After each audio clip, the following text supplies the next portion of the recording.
Good morning बच्चों, आपका स्वागत है। आज हम बात करेंगे शिक्षा निदेशालय राष्ट्रीय राजधानी क्षेत्र दिल्ली द्वारा प्रकाशित विषय सामाजिक विज्ञान हमारे अतीत प्रथम। ये आपकी इतिहास की पुस्तक से लिया गया चैप्टर है। यह वर्कशीट 9/11/2020 की वर्कशीट है और यह वर्कशीट क्लास 6 के लिए है, कक्षा 6 के लिए वर्कशीट है। यहाँ पे विद्यार्थी अपना नाम लिखेंगे, यहाँ पे विद्यार्थी अपने क्लास टीचर का, कक्षा अध्यापक का नाम लिखेंगे। यह वर्कशीट संख्या 13 है। अब हम वर्कशीट को पढ़ना स्टार्ट करते हैं। खेती और चरवाहे की शुरुआत। खेती और चरवाहे की शुरुआत। तो चरवाहे वो होते हैं जो गाय, भैंस, भेड़, बकरी यानी पशुओं को जो लोग चराते हैं, उनको घास के मैदानों में चराने के लिए लेके जाते हैं, उन लोगों को चरवाहे कहते हैं। पुरुषों, महिलाओं और बच्चों ने संभवतः कई चीज़ें देखी, जैसे कहाँ कहाँ पर खाद्य पौधे पाए जाते हैं। खाद्य पौधे मतलब जिनसे हमें खाद्य सामग्री प्राप्त होती है, खाने की सामग्री प्राप्त होती है, जैसे गेहूं के पौधे हैं, बाजरे के, चना है और बहुत सारे फ्रूट भी होते हैं जिन्हें हम खाते हैं, वो सब खाद्य पौधे कहलाते हैं। बीज कैसे डंठल से टूटकर गिरते हैं। जब किसी पौधे को हम उगाते हैं तो बीज को उगाया जाता है, जब उससे बीज से धीरे धीरे वो पौधा बनता है और उसके जो डंठल जिससे वो टूट कर गिरते हैं, जो एक अलग लकड़ी खड़ी रह जाती है, उसे डंठल कहते हैं। ज़मीन पर बीजों का गिरना और उनमें नए पौधे उगाए। ज़मीन पर पहले बीज गिरे, धीरे धीरे उनमें नए पौधे उगाए। इस तरह उन्होंने पौधों की देखभाल करना शुरू कर दिया होगा। उन्हें पक्षियों और जानवरों से बचाने के लिए कोशिश की होगी ताकि वे बढ़ सके मतलब वे पौधे बड़े हो सके और उनके बीज पक सके। इस प्रकार वे धीरे धीरे किसान बन गए। आगे हम देखते हैं इसमें नेक्स्ट। इसी तरह लोगों ने जानवरों के लिए अपने घरों के आसपास खाना छोड़कर उन्हें आकर्षित कर उन्हें पालतू बनाया होगा। कि जानवरों को कैसे पालतू बनाया होगा, ये देखो बच्चों, सबसे पहले जो पैराग्राफ अभी हम बात कर रहे थे कि खेती और चरवाहे की शुरुआत किस प्रकार हुई, ये इस चित्र में आपको ये दिखाए गए जो व्यक्ति हैं ये खेती कर रहे हैं। ये देखिए, ये इनके हाथ में औजार है, इस औजार की सहायता से इस फसल को ये काट रहे हैं। ये गेहूं की फसल है, इसे ये काट रहे हैं।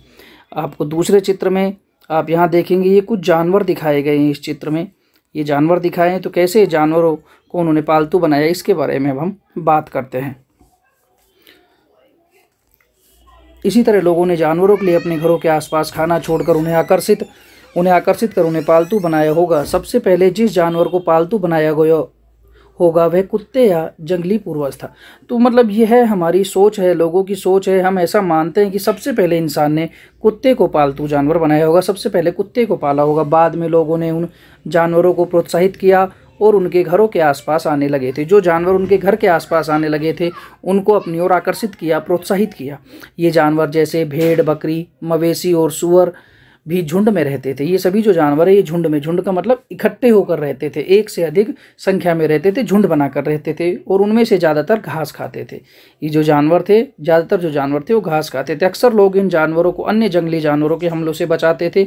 इस तरह वह चरवाहे बन गए। तो चरवाहे कैसे बने बच्चों, किसान कैसे बने लोग। खेती की शुरुआत की, बीज बोया ज़मीन में, पौधा तैयार हुआ, फिर उसकी कटाई शुरू की, खाद्य फसल बोई। इस प्रकार लोगों ने खेती सीखी और जानवरों को पालना सीखा। तो इस प्रकार से जानवरों को चराना सीखा, तो चरवाहे बने।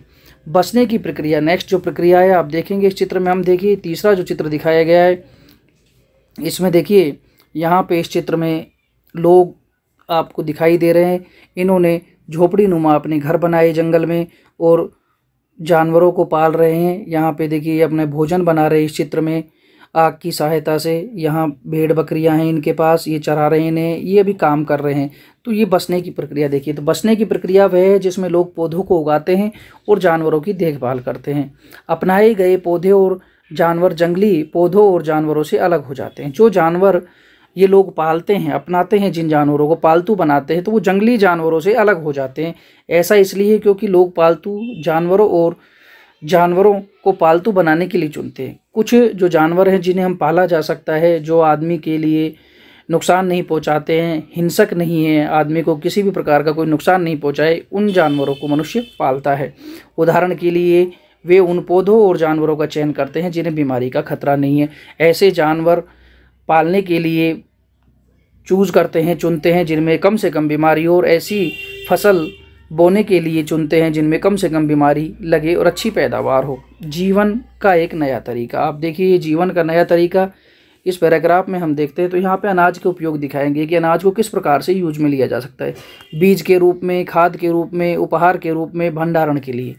बीज के रूप में जब कोई फसल तैयार होती है उसमें से कुछ अनाज रख लिया जाता है नेक्स्ट फसल उगाने के लिए बीज के रूप में। खाद के रूप में खाने के लिए रखा जाता है उस फसल को। उपहार के रूप में एक दूसरे को देने के लिए, गिफ्ट देने के लिए। भंडारण के लिए, स्टोर करने के लिए, भविष्य के लिए स्टोर किया जाता है। तो जीवन का एक नया तरीका। यदि आप एक बीज लगाते हैं तो आप देखेंगे कि इसे बढ़ने में कुछ समय लगता है। यह कई दिनों, कई हफ्तों मतलब 7 दिन का समय, महीनों और कुछ मामलों में कई वर्ष के लिए हो सकता है। बहुत से बीज ऐसे होते हैं जो 7 दिन में पक जाते हैं, कुछ महीने में पक जाते हैं, कुछ पौधों को बड़ा होने के लिए कई वर्ष भी लग जाते हैं। जब लोगों ने पौधों को उगाना शुरू किया तो इसका मतलब था कि उन्हें पौधों की देखभाल करने, पानी निकालने, निराई करने। निराई का मतलब है पौधों के बीच जो खरपतवार हो जाती है, फालतू जो अवांछित जो कटीले पौधे उग जाते हैं उनको हटाना निराई कहलाता है। पशु पक्षियों को भगाए जाने तक लंबे समय तक एक ही जगह पर रहना पड़ता था और फिर अनाज का उपयोग सावधानी से किया जाना था। चूंकि अनाज को भोजन और बीज दोनों के लिए संग्रहित किया जाना था, इसलिए लोगों को इसे भंडारण के तरीकों के बारे में सोचना पड़ा कि किस प्रकार से हम इसे स्टोर करें। कई क्षेत्रों में उन्होंने मिट्टी के बड़े बर्तन बनाने शुरू किए, या टोकरी बनाई, या जमीन में गड्ढे खोदे। अब इस पैराग्राफ से संबंधित कुछ प्रश्न हैं, इन प्रश्नों को हम देखते हैं बच्चों। पहला प्रश्न है, लोगों ने खेती कैसे सीखी? तो देखिए लोगों ने खेती कैसे सीखी। सबसे पहले लोगों ने बीज लिया, बीज को ज़मीन में उगाया, उसे बीज को समय समय पर पानी दिया, फिर वो बीज अंकुरित हुआ ज़मीन से, फिर वो एक पौधे का रूप लिया उसने, और उस पौधे की कटाई की, कुछ खाद्य फसलें बोई लोगों ने। इस प्रकार से लोगों ने धीरे धीरे खेती सीखी। इसके बारे में हम डिटेल से देखते हैं इस क्वेश्चन का आंसर। तो हम देखेंगे कि खेती किस प्रकार सीखी लोगों ने। तो देखिए, बीज कैसे डंठल से टूटकर गिरते हैं, ज़मीन पर बीजों का गिरना, नए पौधों का आना, पौधों की देखभाल शुरू करना, और धीरे धीरे इस प्रकार वे किसान बन गए। तो इस प्रकार से लोग किसान बन गए। इसका आंसर हम ये लिख सकते हैं। दूसरा जो प्रश्न है, बसने की प्रक्रिया क्या है? तो बसने की प्रक्रिया क्या है प्यारे बच्चों? जब इंसान एक जगह रहकर अपना वहाँ घर बनाता है और अपने जीवन यापन के लिए पशुओं को पालता है, कुछ पालतू जानवरों को पालता है, दूध के लिए गाय, भैंस, भेड़, बकरी रखता है और उनकी देखभाल करता है, तो यह प्रक्रिया बसने की प्रक्रिया कहलाती है। तीसरा प्रश्न है, अनाज के उपयोग के तरीके क्या थे? तो अनाज के उपयोग के तरीके क्या थे बच्चों? अनाज के उपयोग के 4 तरीके थे मुख्य रूप से, जो अनाज के उपयोग के तरीके थे। पहला तरीका था बीज के रूप में, दूसरा खाद्य के रूप में, तीसरा उपहार के रूप में, चौथा भंडारण के लिए। तो यह अनाज के तरीके थे कि अनाज को किस प्रकार से बीज के रूप में एकत्रित करते थे। जब फसल तैयार हो जाती थी, कुछ अनाज वो अपने खाने के रूप में, खाद्य के रूप में रख लेते थे, कुछ एक दूसरे को गिफ्ट देने के लिए रख लेते थे, उपहार के लिए, भंडारण के लिए। मान लीजिए कभी मुश्किल समय आ जाए तो उसके लिए स्टोर भी करते थे। इस प्रकार से अनाज का उपयोग किया जाता था। तो प्यारे बच्चों, अब हम डिस्कस कर रहे थे वर्कशीट संख्या 13 या 13। यह वर्कशीट कक्षा 6 के लिए वर्कशीट है। धन्यवाद बच्चों।